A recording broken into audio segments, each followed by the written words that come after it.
La Sala de la Lectura y la Ciencia presenta Hojeando Ando, pequeñas cápsulas de literatura y ciencia para llevar. En esta ocasión, La insoportable levedad del ser, de Milán Kundera. Fragmento de la primera parte, La levedad y el peso.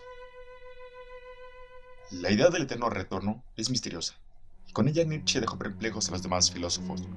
Pensar que alguna vez haya de repetirse todo tal como lo hemos vivido ya, y que incluso esa repetición haya de repetirse hasta el infinito. ¿Qué quiere decir este mito demencial? El mito del eterno retorno viene a decir, per negationem, que una vida que desaparece de una vez para siempre, que no retorna, es como una sombra, carece de peso, está muerta de antemano, y si ha sido horrorosa, bella, elevada, ese horror, esa elevación o esa belleza nada significan. No es necesario que lo tengamos en cuenta. Igual que en una guerra entre dos estados africanos en el siglo XIV, que no cambió en nada la faz de la tierra, aunque en ella murieran, en medio de indecibles padecimientos, 300.000 negros. ¿Cambia en algo la guerra entre dos estados africanos si se repite incontables veces en un eterno retorno? Cambia. Se convierte en un bloque que sobresale y perdura, y su estupidez será irreparable. Si la Revolución Francesa tuviera que repetirse eternamente, la historiografía francesa estaría menos orgullosa de Robespierre. Pero dado que habla de algo que ya no volverá a ocurrir, los años sangrientos se convierten en meras palabras, en teorías, en discusiones. Se vuelven más ligeros que una pluma, no dan miedo. Hay una diferencia infinita entre el Robespierre que apareció solo una vez y un Robespierre que volvería eternamente a cortarle la cabeza a los franceses. Digamos por tanto que la idea del eterno retorno significa en cierta perspectiva desde la cual las cosas aparecen de un modo distinto a como las conocemos. Aparecen sin la circunstancia atenuante de su fugacidad. Y esta circunstancia atenuante es la que nos impide pronunciar condena alguna. ¿Cómo es posible condenar algo fugaz? El crepúsculo de la desaparición lo baña todo con la magia de la nostalgia. Todo, incluida la guillotina. No hace mucho me sorprendí a mí mismo, con una sensación increíble. Estaba hojeando un libro sobre Hitler, y al ver algunas fotografías me emocioné. Me habían recordado el tiempo de mi infancia. La viví durante la guerra. Algunos de mis parientes murieron en los campos de concentración de Hitler. Pero ¿qué era su muerte en comparación con el hecho de que las fotografías de Hitler me habían recordado un tiempo pasado en mi vida? ¿Un tiempo que no volverá? Esta reconciliación con Hitler demuestra la profunda perversión moral que va unida a un mundo basado esencialmente en la inexistencia del retorno, porque en ese mundo todo está perdonado de antemano y por tanto todo cínicamente permitido. Si cada uno de los instantes de nuestra vida se va a repetir infinitas veces, estamos clavados a la eternidad, como Jesucristo a la cruz. La imagen es terrible. En el mundo del eterno retorno descansa sobre cada gesto el peso de una insoportable responsabilidad. Ese es el motivo por el cual Nietzsche llamó la idea del eterno retorno la carga más pesada. Pero si el eterno retorno es la carga más pesada, entonces nuestras vidas pueden aparecer sobre ese telón de fondo, en toda su maravillosa levedad. ¿Pero es de verdad terrible el peso y maravillosa la levedad? La carga más pesada nos destroza, somos derribados por ella, nos aplasta contra la tierra. Pero en la poesía amatoria de todas las épocas, la mujer desea cargar con el peso del hombre.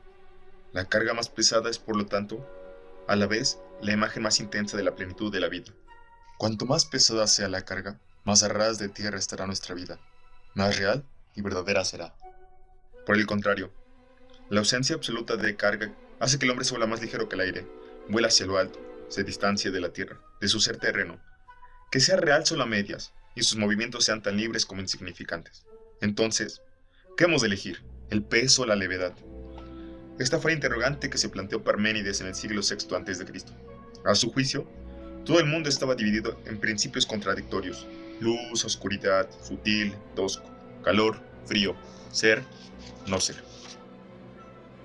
Uno de los polos de la contradicción era, según él, positivo: la luz, el calor, lo fino, el ser; el otro negativo.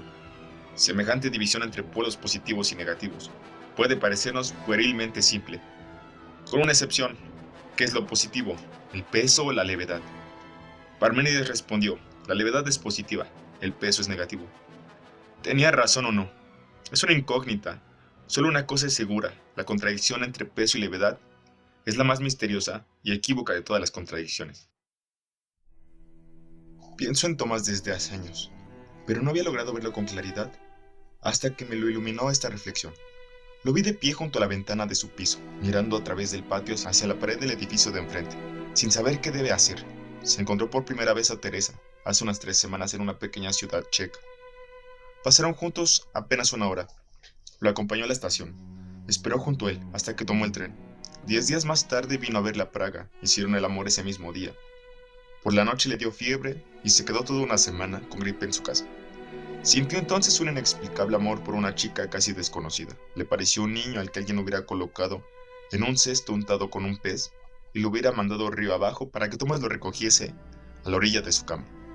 Teresa se quedó en su casa una semana, hasta que sanó, y luego regresó a su ciudad, a unos 200 kilómetros de Praga, y entonces llegó ese momento del que he hablado, y que me parece la llave para entrar en la vida de Tomás. Está junto a la ventana, mira a través del patio hacia la pared del edificio de enfrente, y piensa, ¿debe invitarla a venir a vivir a Praga? Y le daba miedo semejante responsabilidad. Si lo invitase ahora, vendría junto a él a ofrecerle toda su vida. O ya no debe darle señales de vida.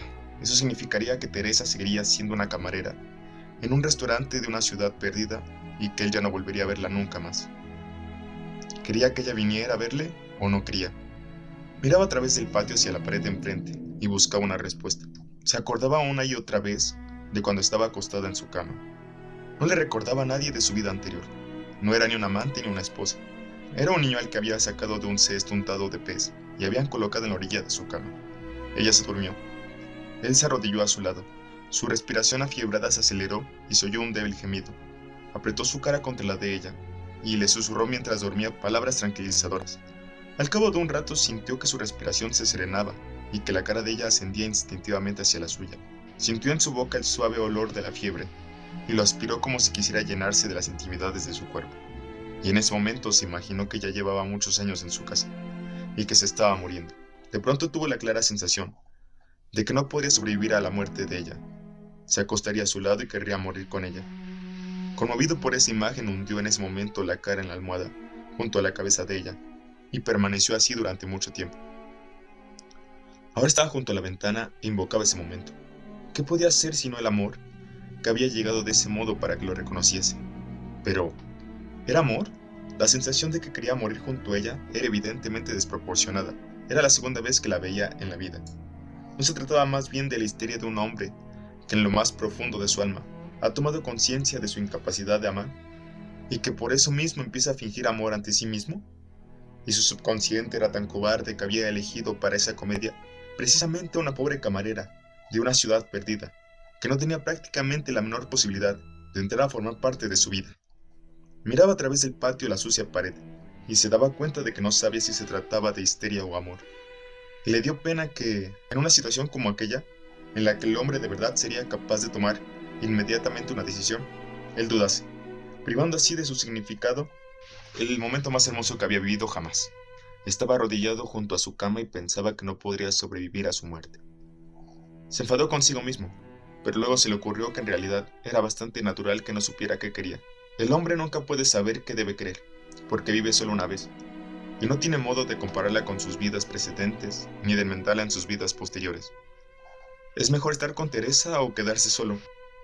No existe posibilidad alguna de comprobar cuál de las decisiones es la mejor, porque no existe comparación alguna.